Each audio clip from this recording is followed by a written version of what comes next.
अस्सलाम वालेकुम। Jain mobile lab में खुश आमदीद। तो आइए शुरू करते हैं। CM2 SPD2 और मोबाइल है मेरे पास, उसको चेक करेंगे और उसका मसला हल करेंगे। तो आइए देखते हैं। मेरे पास ये मोबाइल है Q mobile smart 4G plus. तो ये आप देखें कि ये यहाँ पर स्टक हुआ है, लोगों पर ये हैंग है यहाँ पर। तो इसको मसले को हल करेंगे। आप ये इसका मॉडल चेक कर लें, क्यू स्मार्ट 4G प्लस। तो ये बैटरी मैंने निकाली है, बैटरी को मैं डाल देता हूँ वापस।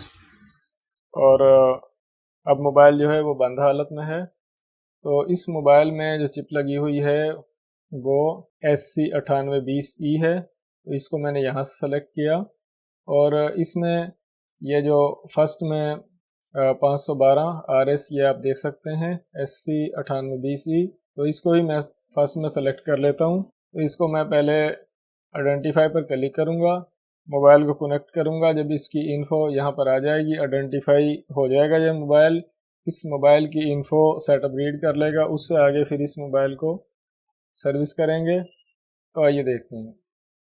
मैंने आइडेंटिफाई और सर्विस पर क्लिक किया। ये माइक्रो केबल है, माइक्रो USB जो मेरे कंप्यूटर से कनेक्टेड है। जब यहाँ पर वेट फॉर डिवाइस आ जाए, इस मोबाइल का जो ये सेंड की है, ये जो डायल बटन है इसका, ये बूट की है। तो इस मोबाइल को मैं कंप्यूटर से कनेक्ट करता हूँ। मोबाइल कनेक्ट हुआ, मोबाइल की इन्फो रीड की जा रही है। मोबाइल जब कनेक्ट हो जाए कंप्यूटर से तो आप ये बूट की जो है इसको छोड़ भी सकते हैं। आप यहाँ पर इसकी इन्फो देख सकते हैं, मॉडल है और इसका एंड्रॉयड वर्जन आप देख सकते हैं और इसमें जो चिप लगी हुई है वो आप चेक कर सकते हैं।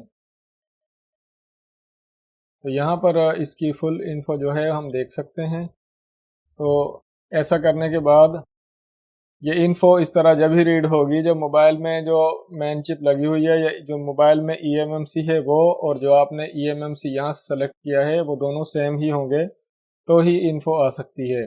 तो इन्फो से ये पता चल जाता है कि मोबाइल का CPU और मोबाइल का जो बूट सेलेक्ट की है वो ठीक है। तो यहाँ से सर्विस पर जाते हैं। मोबाइल को मैं डिस्कनेक्ट कर देता हूँ। मोबाइल की मैंने बैटरी को निकाला और दोबारा डाल दिया और ये जो फॉर्मेट FS लिखा हुआ है इस पर क्लिक करना है। कनेक्ट करने का तरीक़ाकार वही है। जब यहाँ पर वेट फॉर फोन आ जाए तो ये जो डायल बटन है इसको प्रेस करें और माइक्रो USB से कनेक्ट कर दें। मोबाइल कनेक्ट हुआ।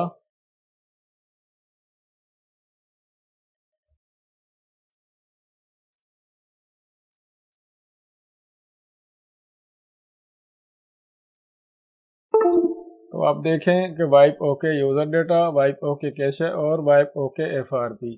तो जो मोबाइल में यूज़र डेटा और जो मोबाइल को छेड़छाड़ की जाती है वो फॉर्मेट रीसेट करने से बाय डिफ़ॉल्ट ओरिजिनल हो जाती है। जिस तरह मोबाइल का मुकम्मल सॉफ्टवेयर करें या मोबाइल नया ख़रीदें तब होती है। अब मैं इसको पावर बटन प्रेस करके ऑन करता हूँ। आप देख रहे हैं मोबाइल में क्यू का लोगो आया और सेटिंग्स जो हैं वो शो हो रही है। एक गियर का निशान शो हो रहा है जिस तरह इरेसिंग होती है फ़ोन की, और मोबाइल वाइब्रेशन के साथ रीस्टार्ट हुआ।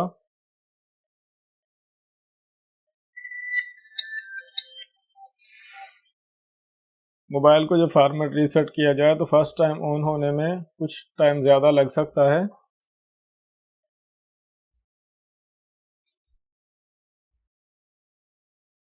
तो अगर मोबाइल ऑन ना हो रहा हो तो इस तरह के एरर वगैरह नहीं आते जिस तरह भी स्टोरेज का एरर आया है।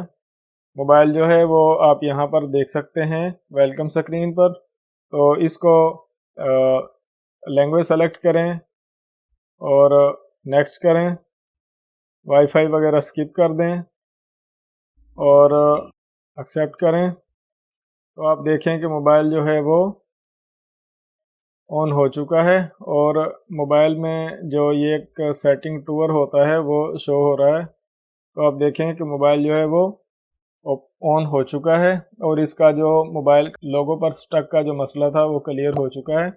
उम्मीद करता हूँ कि CM2 SPD का जो सेटअप है SP2 उससे आप इस तरह मोबाइल को अगर हैंग हो लोगों पर तो आप फॉर्मेट रीसेट करके क्लियर कर सकते हैं। बहुत आसान तरीका है। अपना ख्याल रखिएगा। अल्लाह हाफिज़।